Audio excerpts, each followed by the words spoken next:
punëve për rehabilitimin e rrugës rajonale në segmentin Kiev-Malishev, kryeministri në detyrë Albin Kurti e cilësoi ndërhyrjen si të domosdoshme për zonën e Llapushës, një projekt me vlerë prej 2.3 milion euro që përfshin mbi 11 kilometra rrugë.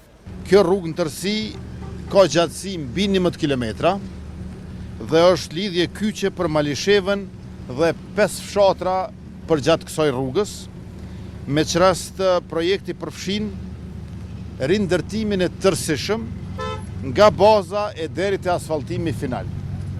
Ministri i infrastrukturës Dimal Basha tha se bëhet fjalë për rehabilitimin e plotë të rrugës. Rruga do t'i trajtoj trotuarët, do të vë trotuarët të reja në ato hapësira ku ka nevojë, do të bëhet trajtimi i ujrave atmosferik, gjithashtu shumë me rëndësi edhe për menaxhimin dhe rregullimin e stacioneve të autobusëve ku qytetarët presin çdo ditë. Punimet priten të përfundojnë brenda 225 ditëve pune dhe projekti synon rritjen e sigurisë në trafik, uljen e kostove të transportit dhe përmirësimin e infrastrukturës për banorët e zonës.